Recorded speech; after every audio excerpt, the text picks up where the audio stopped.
I swear on my life, I am not somebody who would ever talk about a child, like in seriousness. I would never talk about a child in any way that was inappropriate. That is disgusting, that is gross, it is not something I would ever do. It is something I did for shock value or because I thought it was funny or like, oh my God, my child molester character. Shane Dawson was once YouTube's biggest star, making millions laugh with his comedy videos.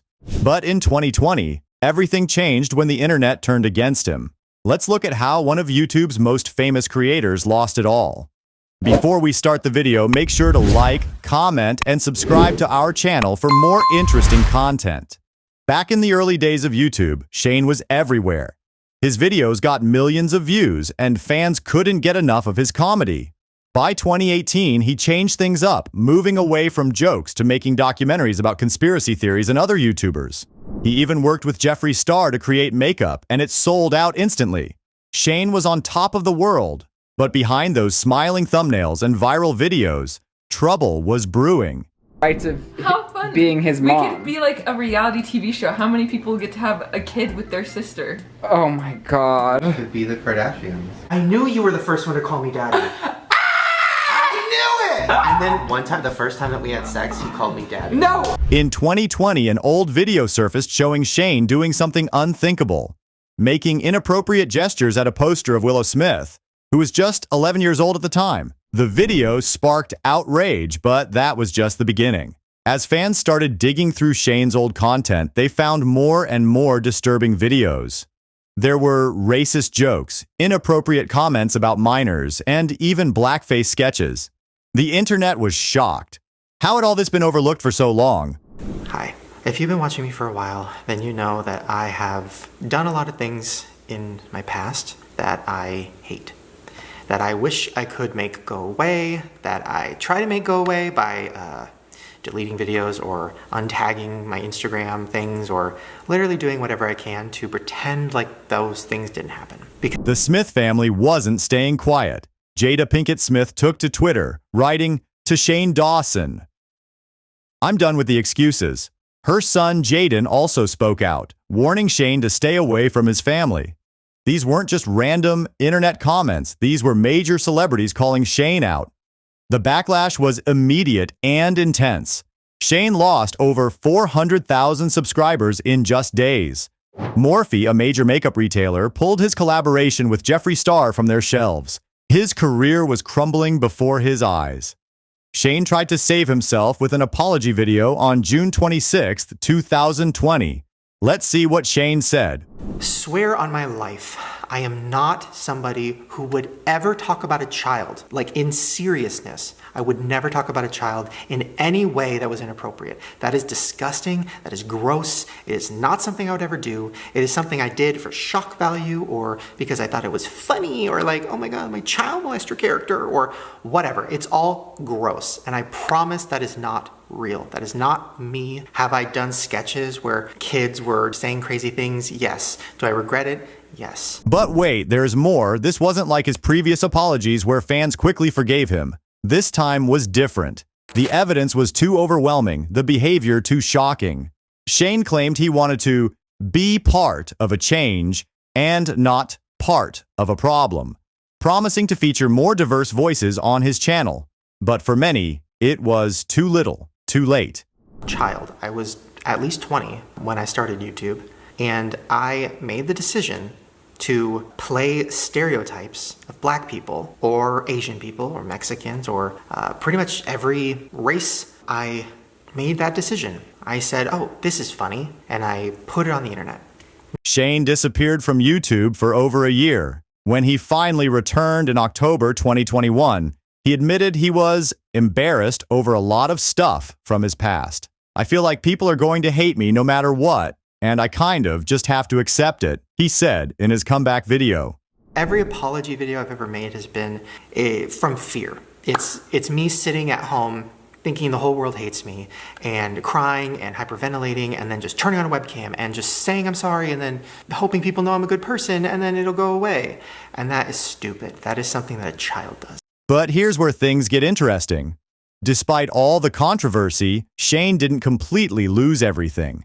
He married his long-term partner, Ryland Adams, in January 2023, and the couple welcomed twin boys through surrogacy in December 2023.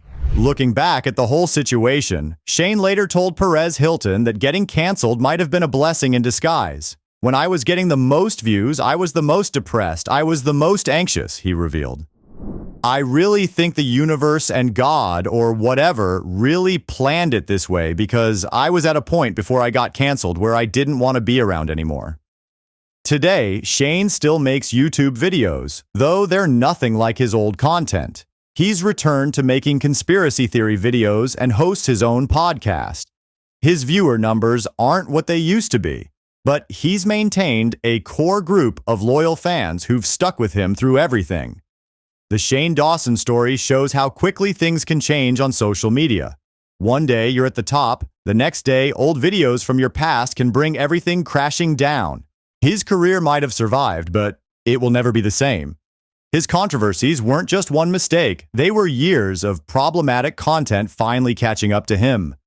The racist videos, the inappropriate comments about minors, and his defensive reactions when called out all painted a picture that fans couldn't ignore anymore. Some say Shane's changed, pointing to his current content and family life as proof. Others say the apologies and changes only came after he was caught.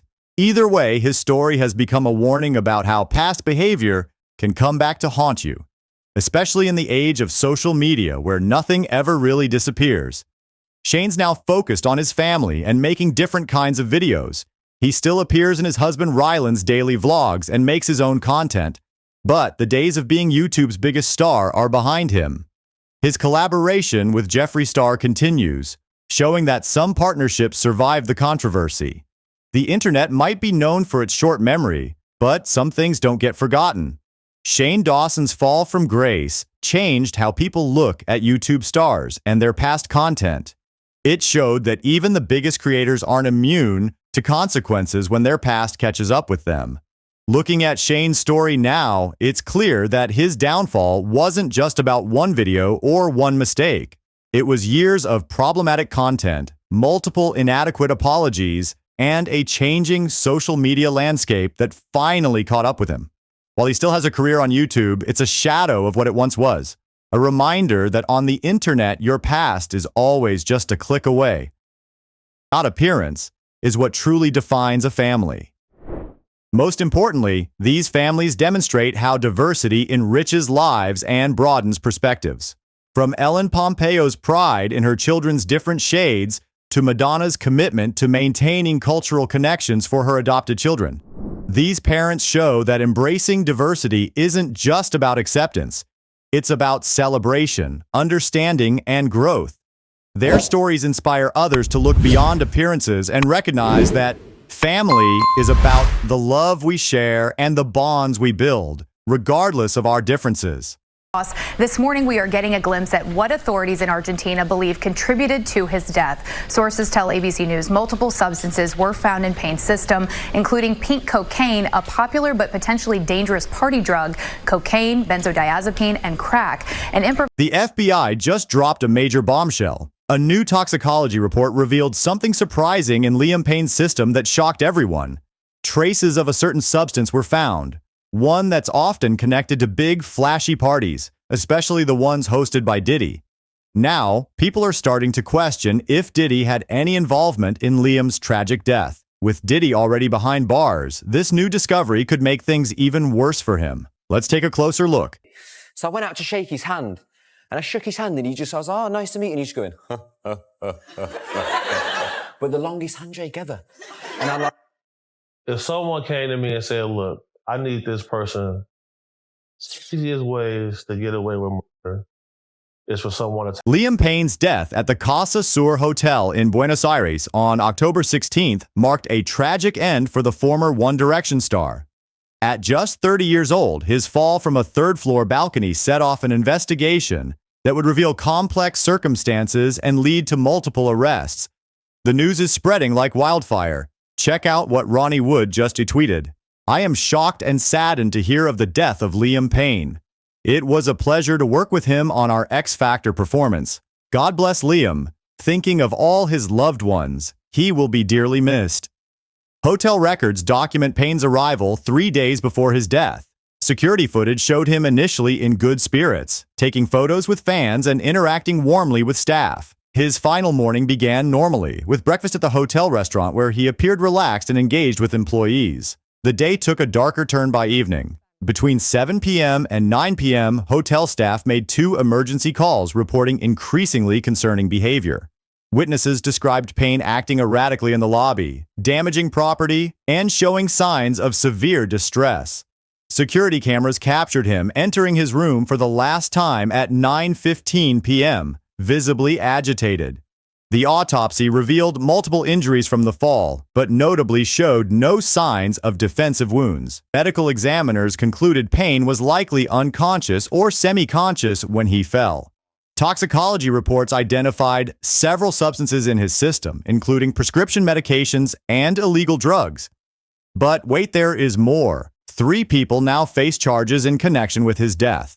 Prosecutors charged one suspect with abandonment of a person followed by death, carrying a potential 15-year sentence. A hotel employee and another individual faced drug-related charges. Their identities remain sealed as the investigation continues. Multiple substances were found in Payne's system, including pink cocaine, a popular but potentially dangerous party drug, cocaine, benzodiazepine, and crack. An improvised aluminum pipe to ingest was also found in his hotel room. His body will remain in Argentina until the autopsy is complete. The night of Payne's death, hotel officials called authorities to report that he was behaving erratically. He tragically plunged to his death from a balcony. Payne had been open about his struggle with substance. In a shocking interview with Cam Capone News, celebrity bodyguard Big Homie CC made some serious claims about Diddy. He said Diddy might have poisoned Jamie Foxx with the same drug found in Liam Payne's toxicology report. But that's not all. Big Homie also suggested that Diddy's ex-girlfriend, Young Miami, could have been the one bringing this drug to Diddy's famous parties. Miami might have been the one supplying this drug, Nick Kane, at those infamous Diddy parties. Well, I know he poisoned Jamie Foxx, and Jamie Foxx reported him to the FBI because of it. I know that's a fact. Investigators reviewed over 800 hours of security footage from the hotel and surrounding areas. The evidence revealed multiple visitors to Payne's room in the days before his death. Hotel staff reported finding his room in disarray, with broken furniture and electronics suggesting a period of erratic behavior. Kate Cassidy, Payne's girlfriend, learned of his death through media reports. Her discovery that he had other visitors at the hotel added another layer of personal tragedy. Their relationship had appeared stable, making the circumstances more shocking for those close to him. The investigation uncovered a pattern of troubled behavior. Weeks before his death, Payne had briefly entered rehabilitation, but left after 2 days. Hotel staff from previous stays reported similar incidents of room damage and concerning conduct, painting a picture of someone struggling intensely with personal demons. His former bandmates responded with grief and solidarity.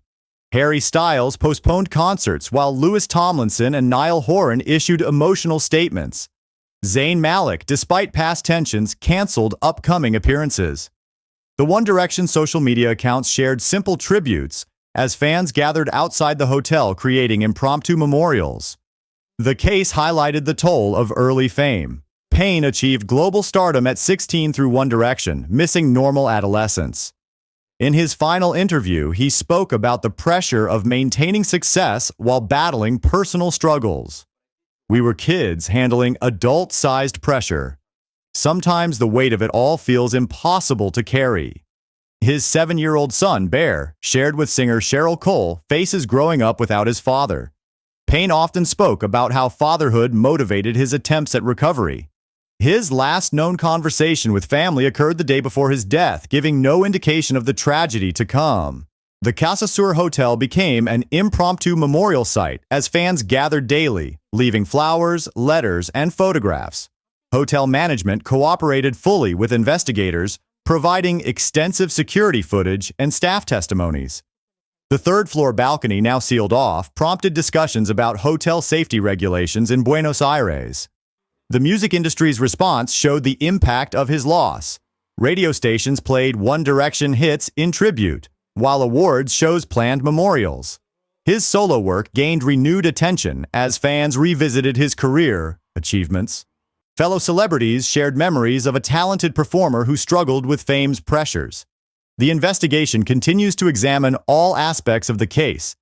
Prosecutors focus on how drugs entered the hotel and the role of those charged in connection with his death.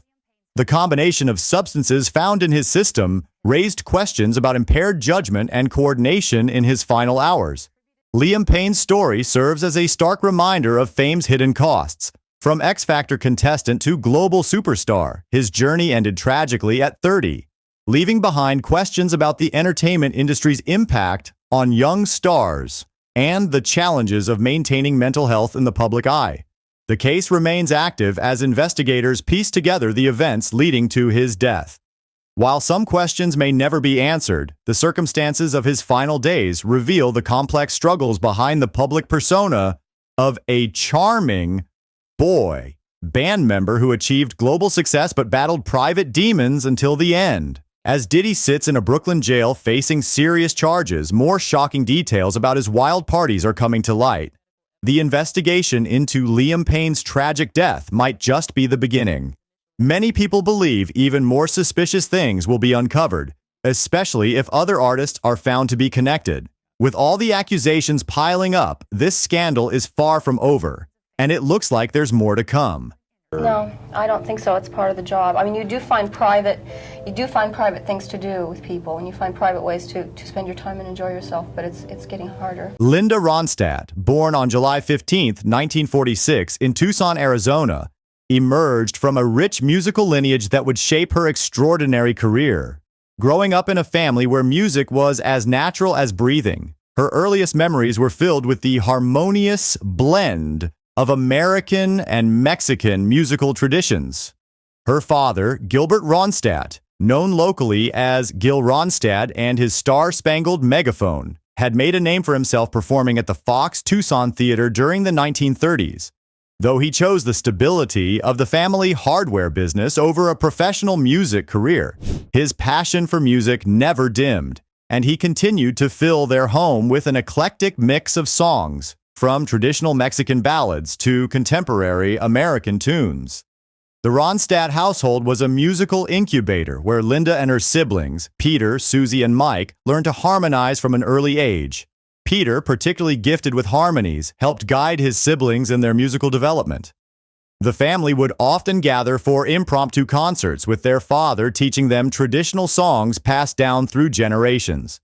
These early experiences would prove instrumental in shaping Linda's future approach to music, giving her the versatility and appreciation for different musical styles that would become her trademark.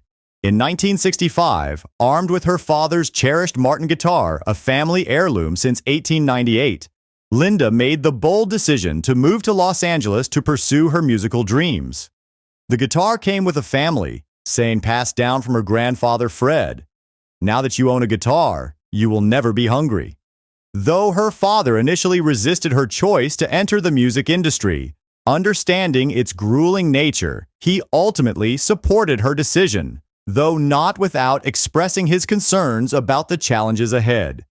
Linda's professional career began with the formation of the Stone Ponies, a folk rock group that achieved success with their 1967 hit, Different Drum. The song, which showcased Ronstadt's distinctive vocal style, reached number 13 on the Billboard charts and served as her introduction to a national audience. When her father first heard the song on the radio back in Tucson, his reaction was characteristically understated. "It's not that I mock it, it's just that I'm not in the market." After the Stone Ponies disbanded, Ronstadt made a groundbreaking move by releasing the first alt-country album by a female artist in 1969. This bold step marked the beginning of her remarkable solo career and established her as an artist willing to push genre boundaries. The mid-1970s marked Ronstadt's ascension to true superstardom.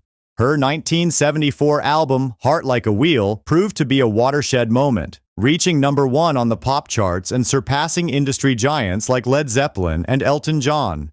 The album went double platinum, selling over 2 million copies in the United States alone. This success wasn't just a flash in the pan. It marked the beginning of an unprecedented streak of commercial and critical triumphs. What set Ronstadt apart was her exceptional ability to interpret songs, often creating versions that surpassed the originals in popularity and critical acclaim. Her interpretations introduced new songwriters to wider audiences and demonstrated her unique talent for finding the emotional core of any song she performed.